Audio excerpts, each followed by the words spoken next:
Right, so shout out to two doofs in a duffel bag for inspiring us. Duffel bag. Nathan and Alex Harper. If you guys like sports radio, these two are hilarious. I thoroughly enjoy listening to them.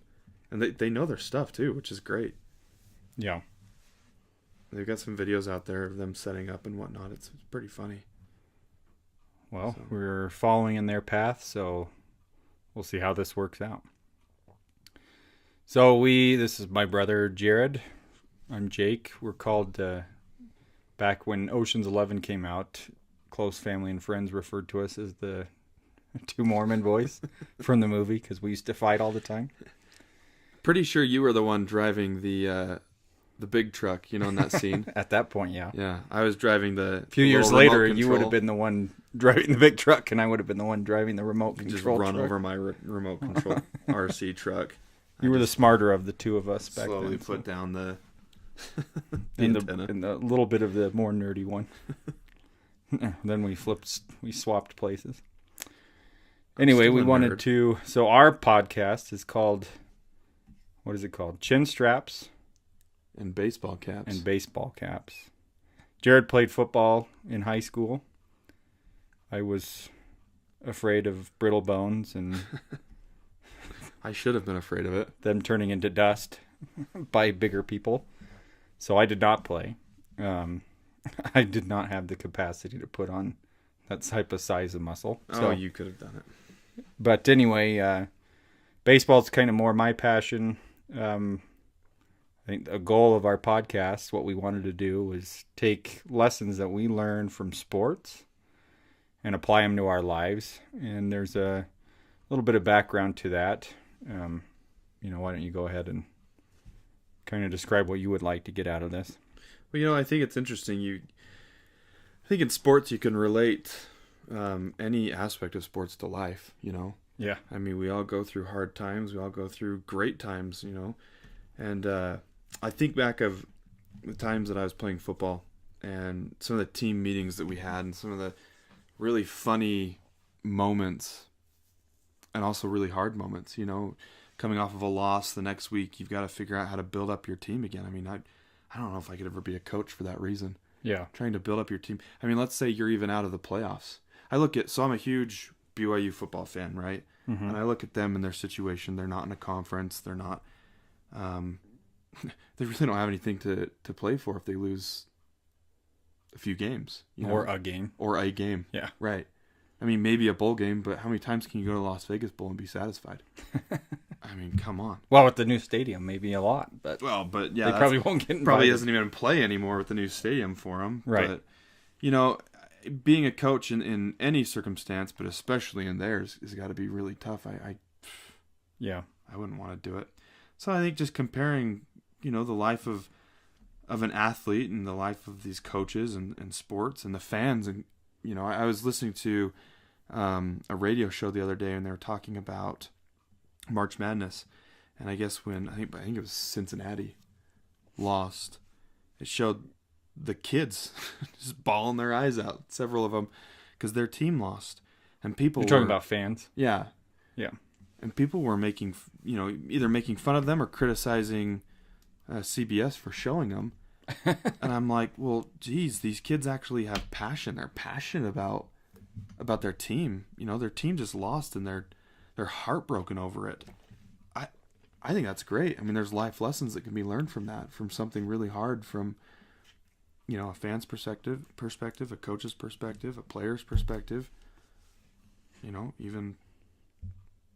Even someone who isn't interested in sports, there's something to be learned.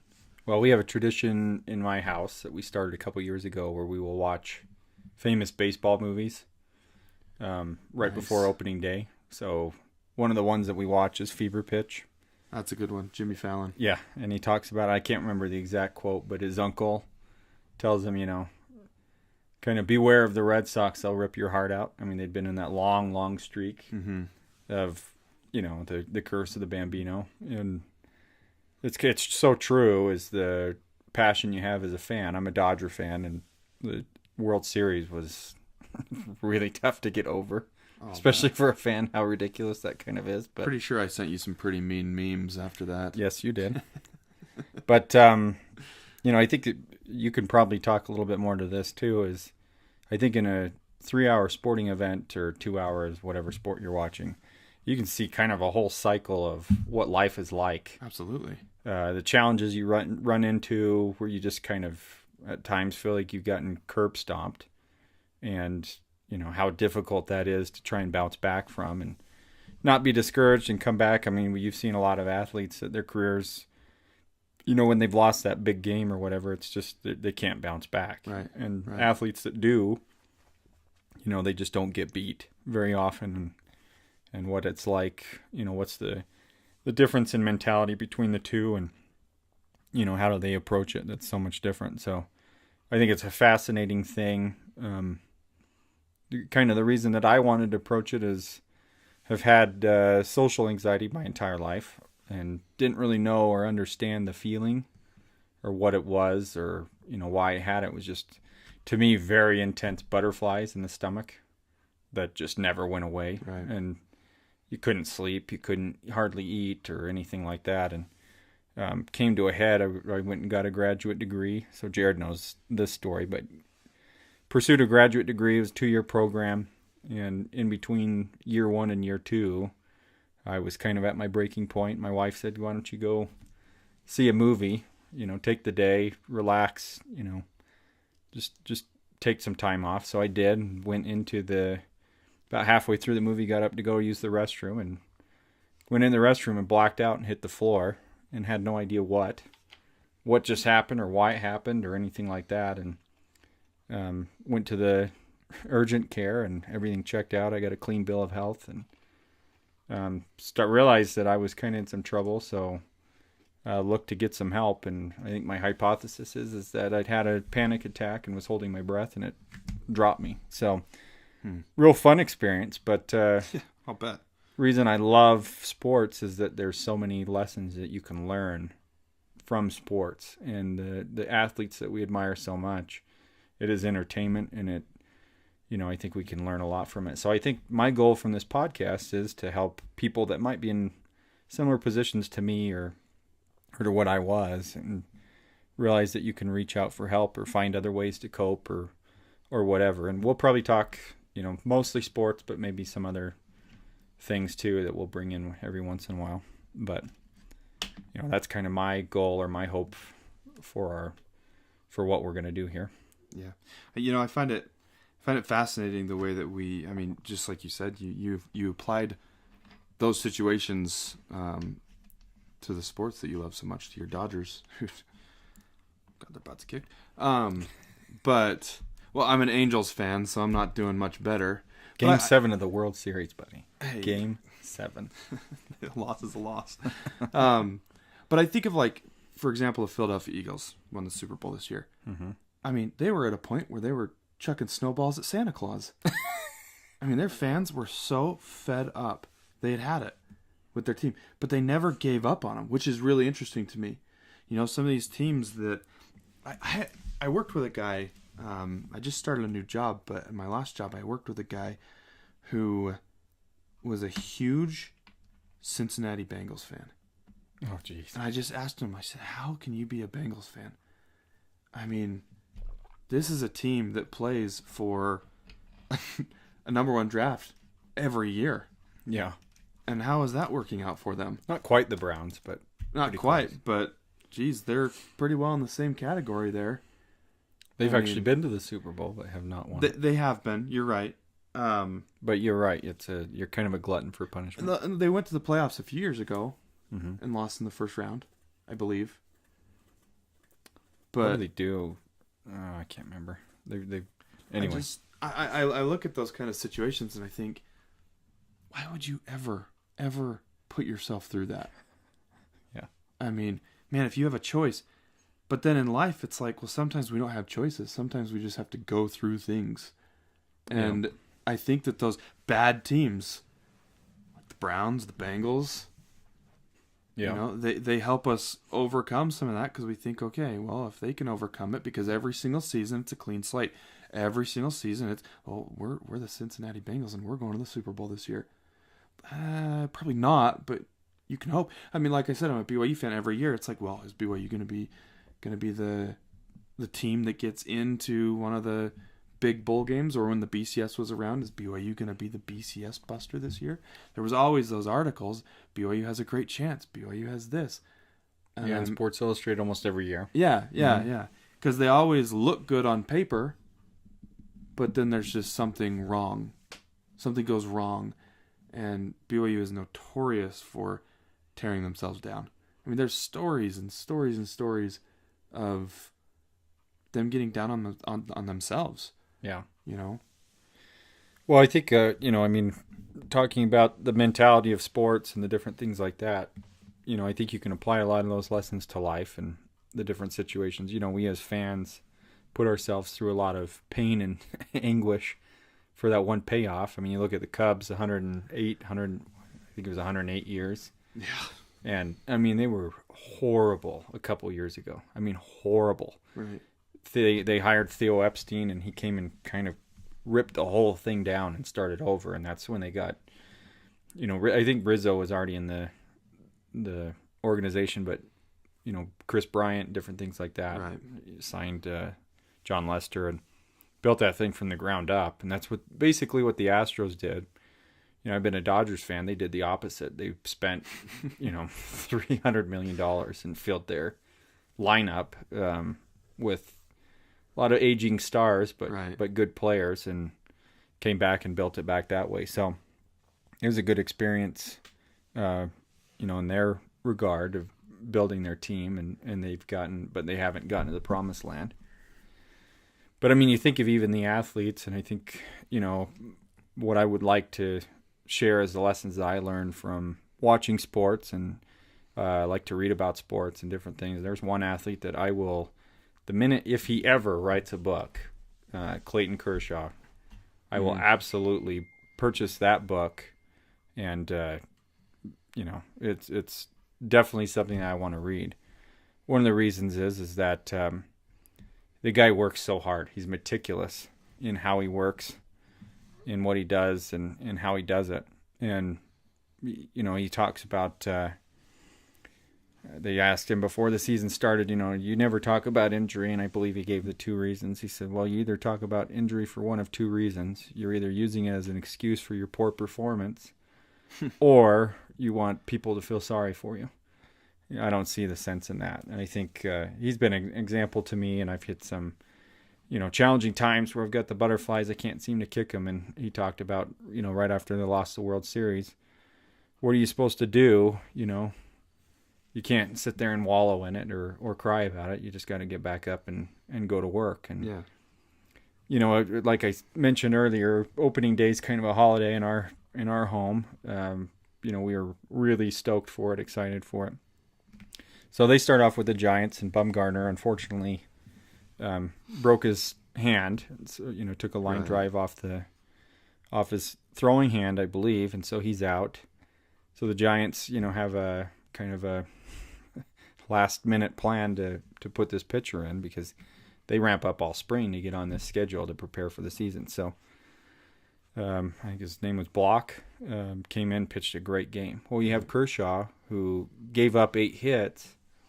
He got into 2 different jams. If you're not aware of baseball, a jam is when you have people in scoring position with 0 or 1 outs. It's high likelihood of scoring.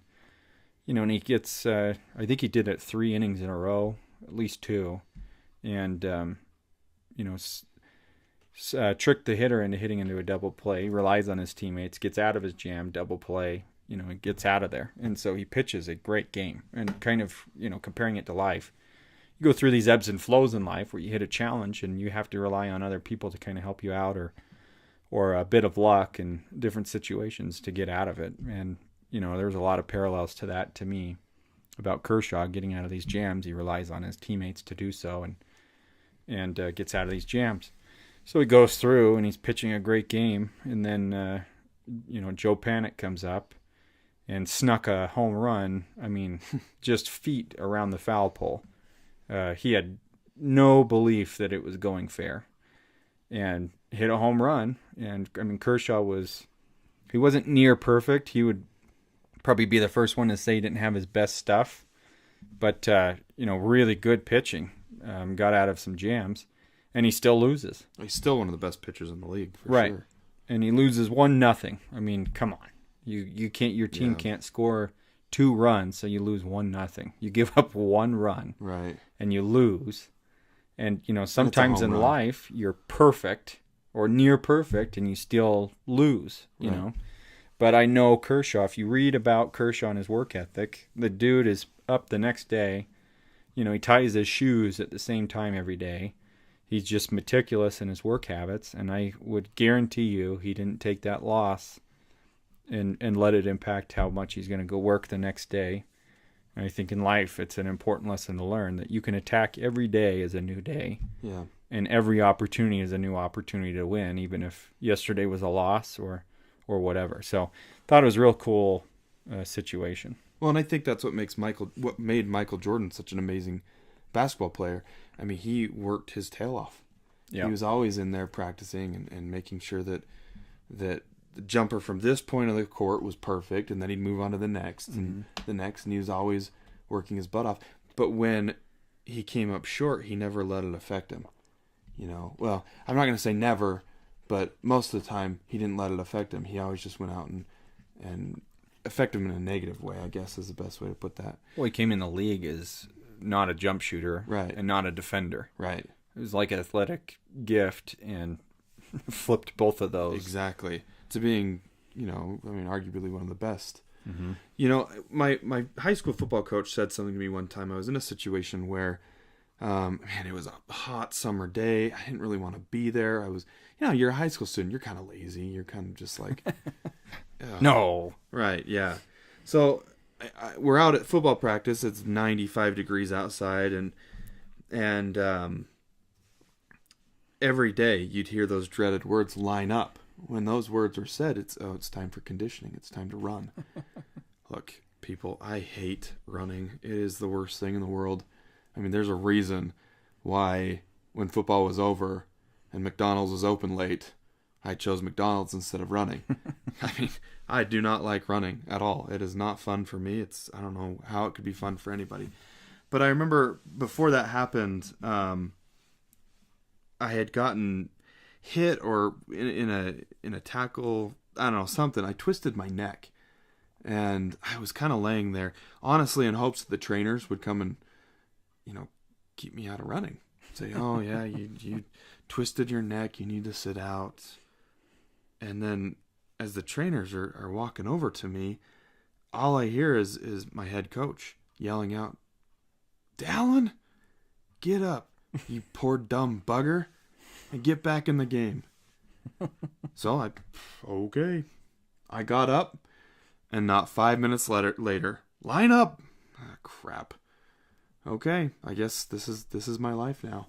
I have people around me that aren't going to let me fall. They're not going to let me stay down. And that was a huge life lesson to me. It served me well in a lot of areas in my life, and I've talked about it for years and years. And I think that the people that allow others to help them up, even though they feel like a loser, even though they feel down in the dumps, even though their neck may hurt, they're the winners. Yeah. They're the ones that are getting up and winning the big games. They're the ones that in the fourth quarter, in the ninth inning, they're the ones that are making the plays because they are letting people around them help them. And I think that's absolutely key in our lives to making sure that we surround ourselves with the best people, and allow those people to come in even when it seems uncomfortable, because at times it's going to be uncomfortable. It's not going to be the easiest thing in the world to have someone say, look, you just got to get up and get back in the game. Yeah. I think another aspect of it too is being able to be coachable. And I know, absolutely, I didn't get to see a lot of your games, but that's what, our dad talked a lot about, was your ability to go over to the coach and, well, you were in a different country, so right, and look for improvement. But I mean, not to go back and harp on the Kershaw thing, but that was the other thing is he came in as a first round pick to the Dodgers. You know, he had all this hype. I remember the hype surrounding him, and he came in and he had a good first game, I believe. I can't remember the exact thing, but he ended up getting lit up like 2 games in a row. And the coaches took him and basically stopped him and said, look, you're throwing your fastball way too much. You got to rely on your curve. You got to rely on, you know, some other pitches. If you're a one pitch pitcher, you know, you're not going to make it. Right. And again, if anyone's unaware of baseball, pitchers have 2 or 3, sometimes 4 pitches that they've mastered that they're capable of throwing at any point to throw off the batter. And, you know, he tried to do that or tried to kind of come in as a majority fastball pitcher. And, you know, he was willing to listen and worked on his curveball and then worked on his slider and got to the point where he was, you know, he's got one of the nastiest curves. If you're ever bored at night, go YouTube Clayton Kershaw curveball and watch the batters look like they feel like they're going to get hit, and they duck out of the batter's box, and the ball drops in for a strike just perfectly. Yeah. I mean, it's fascinating, but it's the ability to be coached.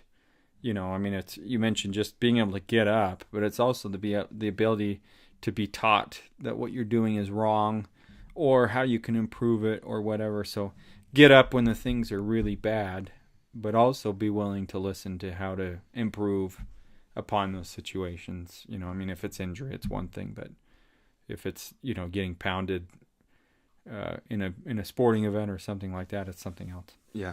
I think to that point as well, there are those athletes out there. I mean, look, they know who they are. Terrell Owens was one of them. They're the athletes that just have the most unbelievable God-given talent, period, but they're just flat out not coachable. I mean, their coach says something to them, they'll sit down. Or in some cases, take a knee. Or go work out at home. Yeah, or go do work sit-ups out on your driveway. You know, and you won't listen to your coach. I find that, you know, there's a reason why Terrell Owens had a great career for a while. He could have had a much longer career, in my opinion. This is Hall of Famer, of course, my opinion. But he could have been so much better. I mean, when he went to the Cowboys, I thought that he was going to be a master. And well, he definitely. I mean, you look at the level of, you know, you have Randy Moss, who I'm not sure exactly was coachable in Minnesota. Right. You know, he had this raw, God-given talent, but he wasn't exactly coachable. But then he goes to New England and he fits, you know, plugs into Belichick's system. At the same time, the Owens was kind of post Eagles reaching his heyday, mm-hmm. and the two didn't even compare. Right. I mean, their statistics might have been comparable, but Moss was performing at a very high level for the best team in football. You know, yeah. I mean, I don't believe he ever won a Super Bowl with them, but well, even just someone from the real past, Jerry Rice. Yeah. I mean, the guy was unbelievable, but he was also coachable, not just from his coach, but he had great quarterbacks that he worked with, and they both learned from each other. They learned about each other, and it wasn't just, you throw me the ball, I'll catch it and score. It was, what can we do to better ourselves, better our team, better the people around us? We talk about meticulous work ethic and being able to approach every day. Rice went from Montana to Young. You know, Montana's a right-hander, Young's a left-hander. And he's so focused on the ball that Young throwing left-handed and having the ball spiral in the opposite direction threw him off. So what does he do? I mean, he can complain about it or whine about it or kind of blame, you know, any kind of his... No, he goes and gets left-handed people to throw to him all day long so he can get rid of or get used to seeing the ball come out and spin a different direction. And, you know, I mean, I can't imagine being that perfected in my craft that you see the way the ball spins impacts whether or not you're able to, you know, focus in on it or not, but to be that focused in. Because, you know, with him in his career, it's not that it was laziness or stupidity or anything like that. That's how dialed in he was. Right. And to switch gears a little bit as far as sports goes, let's briefly talk about Tiger Woods. I mean, here's a guy who is the best golfer, period, in the history of the game. He is the best. People can argue with me all day long.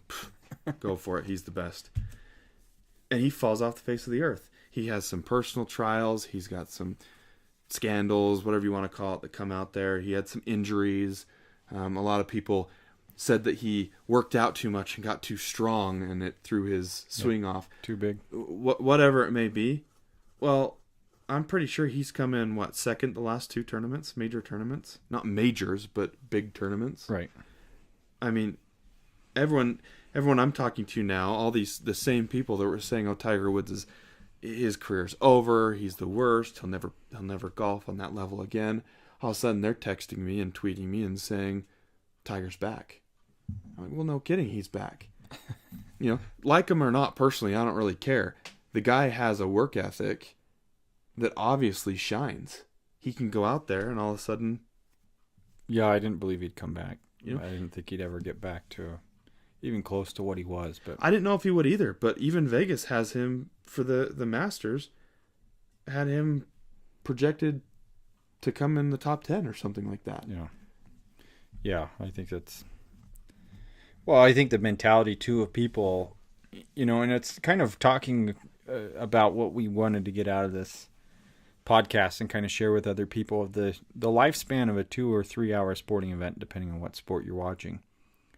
You see these ebbs and flows and these, kind of moments of victory and then moments of defeat throughout the whole game where you face this diversity and you have to get over it and change, address it.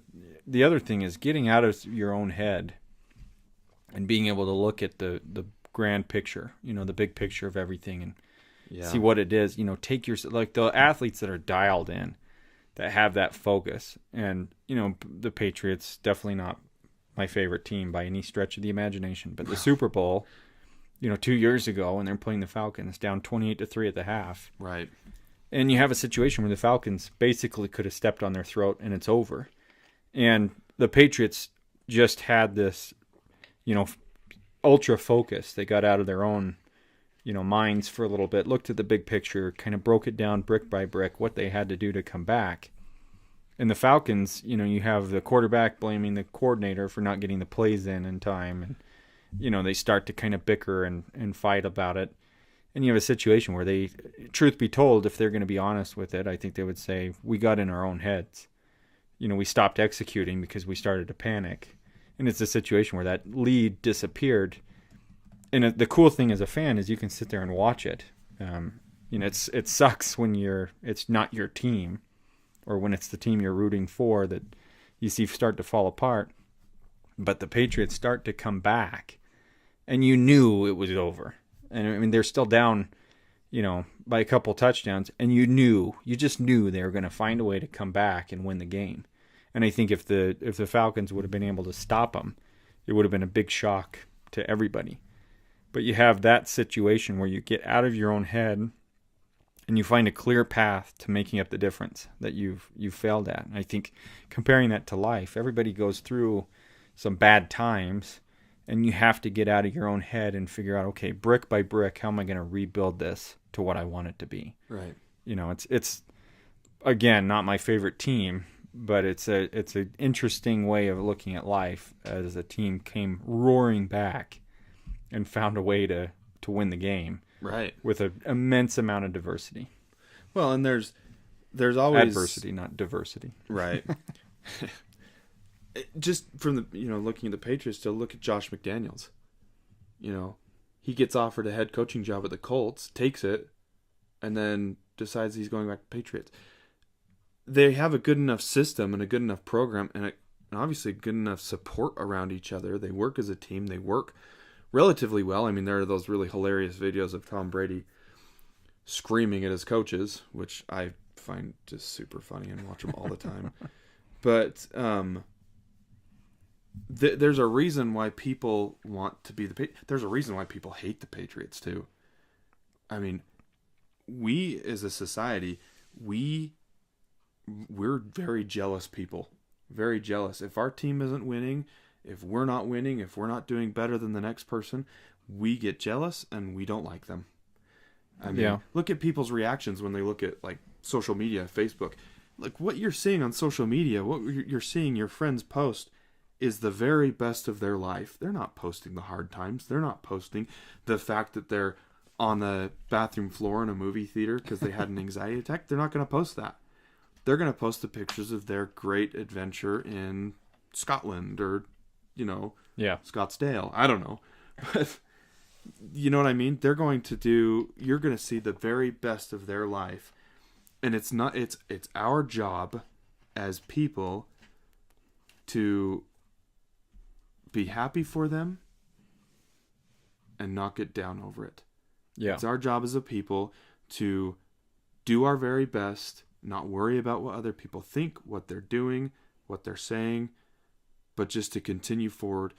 And in some cases, when we're offered a great opportunity and it seems just absolutely unreal, and we see that there could be some very significant challenges that maybe we won't be able to overcome ahead of that, maybe it's best that we turn around and take a page out of McDaniels' book and go back to what is right, what fits. And that's not to say don't try new things, don't put yourself out there. I mean, I think that's wildly important to put yourself out there and try new things and to be creative, but don't do it at the expense of yourself if you see something that isn't going to work. There was an experience in my life about, almost 8 years now. 8.5 years now, where I was going through an experience. I was headed to a direction. I had chosen a path, and I knew that it wasn't right. And I was thinking, man, how do I get out of this? And instead of taking a step back and realizing I can't go down this road, I went down the road and I made my bed and I had to sleep in it. And for about 7.5 years, I was in a very toxic situation in my life. And once that ended, I was able to see, okay, I should have listened. Yeah. I should have paid attention. I should have taken a step back, and I should have gone back to what was right. I should have gone back to the fit and tried again, but I didn't. And I paid for it significantly. But now that it's over and I can see I learned from it and I don't regret any of it, I'm happy that it's over, but I can move forward and be very happy again. I've never thought of the McDaniels situation like that, but people think he's just a jackass for it, but I'm sure Colts fans are. Oh, absolutely. Well, they're ticked. They were excited to get to Josh watch McDaniels. How bad he flared out in Denver. Yeah, and then to go back and kind of rebuild his career in New England. I don't actually, I'm a 49er fan too, which is a weird combination with the Dodgers, but. Grew up where there's no professional sports, so I get to pick who I want to be a fan of. But, the Niners, before they hired Shanahan, they were looking at McDaniels and interviewing him. And I thought, oh, geez, what does this guy offer? I mean, how many offensive coordinators has Bill Belichick gone through? Right. And how many of them do you actually know their name? I mean, McDaniels, but it's Belichick's system, and it's just kind of fitting cogs in it.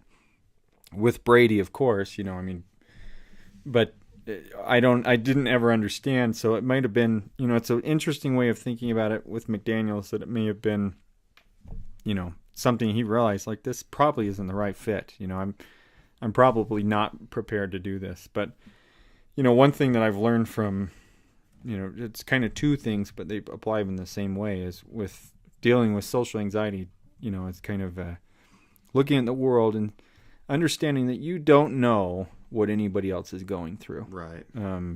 You just don't understand what people are going through. And it's one of the most important things. The other thing is, I think it's important, and it goes across the board on everything. You have to believe that everybody is doing the best that they can. And that may mean, they're doing very little because it's so their lives are engulfed in frustration or tragedy or whatever, but that they're doing the best that they possibly can. And, you talk about people that get jealous of other people's success. And I was thinking about one of the reasons why it's rumored, I'm not sure how well reported it is or how fact-based it is because of the sources of, how secretive this meeting would have been. But the fact that the 49ers got Jimmy Garoppolo from the Patriots, and that a lot of people believe the reason is that Belichick had a tremendous amount of respect for Shanahan. And the rumor or I'm not exactly sure how accurate it is, but that after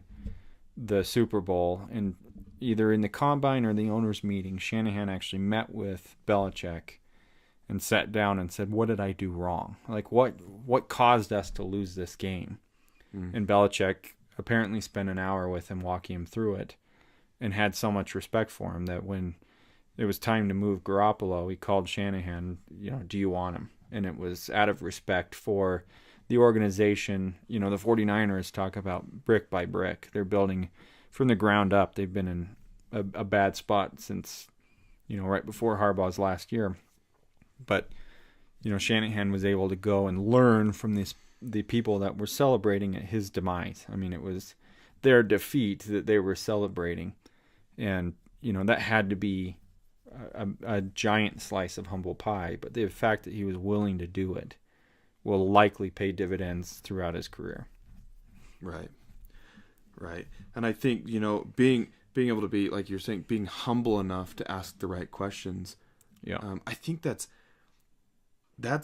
kind of key. And sometimes our humility isn't going to come out. Sometimes we're just going to be flat out prideful. And sometimes it's going to require someone on the sidelines yelling, "Hey, get up, you poor dumb bugger. Get back in the game," to actually get us there. We can't get up and be upset. We can't get up and be mad. I think we need to just take the mentality that no, people aren't out to get us. Yeah. As a society, everyone has their own trials, their own problems. We're not out to get each other. We're out to help each other. And in some cases, you get into politics or something like that, and all of a sudden you think, oh, everyone's out to get each other. Maybe in politics, I can see that. But I think in everyday life, where we are, whatever our belief is, religion, political, whatever it is, whatever our race, class, it doesn't matter, gender, we all have each other's back. There isn't a situation, I mean, I'm a pretty conservative guy. There isn't a situation, if I saw someone in trouble, I'm going to say, "Hey, is he conservative or is he liberal?" I'm not going to sit there and question that. I'm going to help.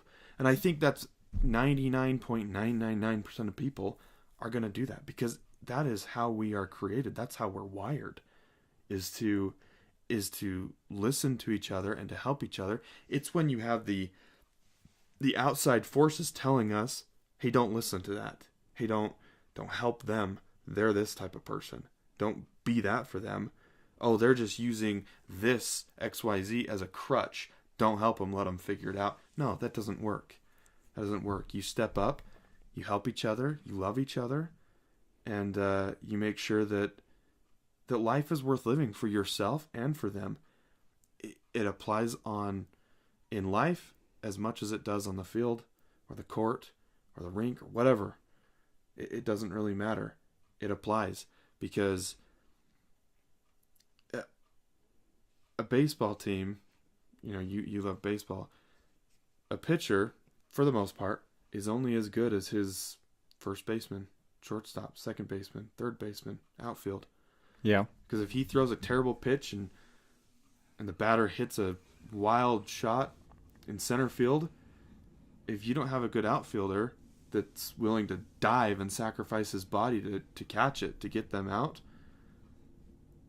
I mean, you're just flat out not going to be considered a good pitcher, even though you could be great.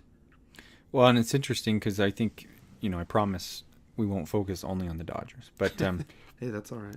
Last year, the Rich Hill had a perfect game going in, I think, into the ninth inning. And then Logan Forsythe got an error.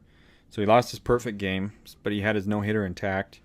He got through the ninth with it intact, but the Dodgers didn't put up any runs. So you have a 0-0 run, or 0-0 game. So they roll him out for the 10th inning to try and keep a no-hitter.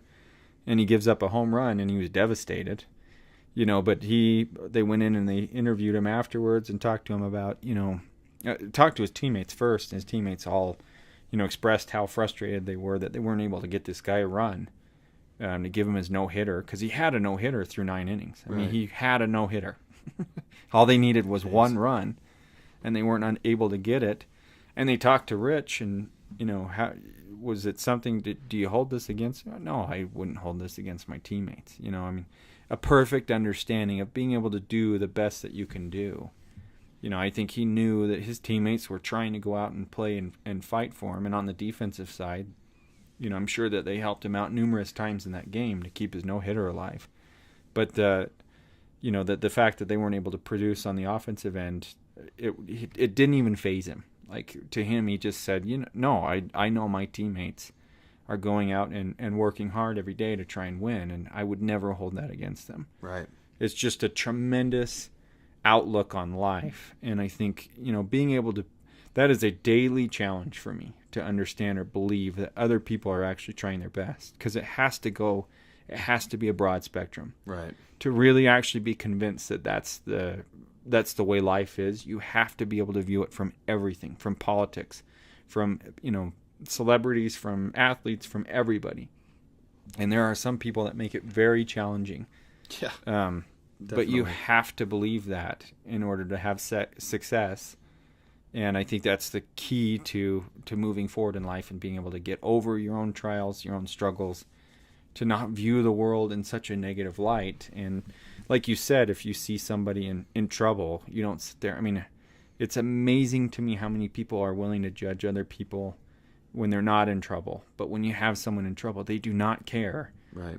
What you believe or what's your personal life like, or what's, we're here to help you in any way possible. And I think it's a cool thing about society. It's a cool thing you learn about sports, because it tends to be that the athletes are able to view the world through through those glasses, are the ones that succeed and make it so much, so valuable to watch them play, and have success in life. I think, kind of changing the topic a little bit, but I think the other thing is, I was having a conversation with my manager the other day, and sports is such a funny thing, because you have 32 teams in basketball, in the NBA, 32 teams in the NFL, 30 teams in Major League Baseball, and you have one winner every year. Right. And he is a Dodger fan like me, but he also we had a conversation centered on Moneyball, and the fact that Billy Beane, I haven't read the book, but I've seen the movie. He suggests I read the book, so it's definitely on my list. But at the end, Brad Pitt, who plays Billy Beane, says to Jonah Hill, we lost the World Series. And he's like, Billy, you revolutionized the game. I mean, you cannot take away that success from you. And I think it's a situation where every year you see 30 teams and 29 of them go home losers. But every one of them usually have a couple of things to go, wow, that was a big success. Right. So even in this world where we look at life through the spectrum of winners and losers, you can take every day a step at a time and go and win every day. And it's immensely important to remember that and to know that, so that you don't get discouraged and fall into a funk and panic and lose focus on the things that are important in life. And you go and you attack every day the same way Kershaw did after he's going to lose a game 1-0. Right. He's going to get up in the morning, he's going to attack it, he's going to get ready for his next start, he's going to go out and play to the best of his ability. And that's what makes a champion. It's not actually necessarily whether you win or lose, versus competition. It's what you gain from it, where you go from it, and what you become. And I think that is immensely important. Yeah, in fact, one of the things I wanted to share is in one of our team meetings in high school. I feel like Uncle Rico talking about high school football again, off of Napoleon Dynamite. If Coach would have put me in fourth quarter, we would have won state. I can throw this ball over them mountains. He throws a steak at his face. Was a thing that was actually, I had the paper at home and I forgot it, but it's called Winners versus Losers. The paper that I had was, it's quoted by one of the NBA commissioners, former NBA commissioners. But I want to read a few of these. says, when a winner makes a mistake, he says, I was wrong. When a loser makes a mistake, he says, it wasn't my fault. A winner makes commitments, a loser makes promises. A winner says, let me do it for you. A loser says, that's not my job. Winners say, I must do something. Losers say, something must be done. Winners see the gain, losers see the pain. Winners are part of the team, losers are apart from the team. Maybe not all of these apply, but I think they're all pretty good, because I think we all are winners and losers at some point. I mean, we all fall into both of these categories at some point. Winners see possibilities, losers see problems. Winners believe in win-win. Losers believe for them to win, someone has to lose. Winners see potential, losers see the past. And that one is actually really interesting to me because I think of the Chicago Cubs when they won the World Series. For so long, their organization looked at the past. And when I say the past, I'm not talking about I'm talking about the recent past. Mm-hmm. And I'm talking about the fan. What was his name? Bartman, who reached in and did what any other fan in any other sport would have, or any other stadium would have done. And the Cubs looked past it. In fact, they looked past it enough that they gave him a ring. They had a ring made for him. I think they offered it to him. I don't think he accepted it. Did he not take it? Well, that's stupid of him. Idiot. Well, when you're ushered out by security. That guy had death threats on him. Yeah, they made a 30 for 30 on it. Have you ever watched it? Oh my gosh, no. It is. I need to. It's too bad because it's a situation where, as a Dodger fan, I'm watching the NLCS and I think it was Game 6. And when the Cubs closed it out, I couldn't help but smile. It wasn't my favorite moment. I wanted the Dodgers to win. But to watch the Cubs get a chance to go to the World Series and then go and break that curse and play the Indians where either one of them had a long drought. Right. So either one of them winning the series would have been cool for pretty either. Cool. Yeah. But I couldn't help but smile for the Cubs and the Cubs fans. I was stoked. And I am not a Chicago Cubs fan at all. Right. But that day, I was a fan. It was hard not to root for him. I was a fan. Yeah, it was hard not to root for him. I didn't throw on a Cubs cap the next day or I anything did not like either. that. I probably should have, and then claimed I've been a Cubs fan for 20 years, which just isn't true. And the last one, winners make it happen, losers let it happen. So I think that's the key, make it happen. Make it happen for yourself. And that doesn't mean that you have to go out and make other people be there for you, anything like that. But make it happen for yourself to the point where you can allow people to be there for you in your times of struggle, your times of trial. We see that all the time.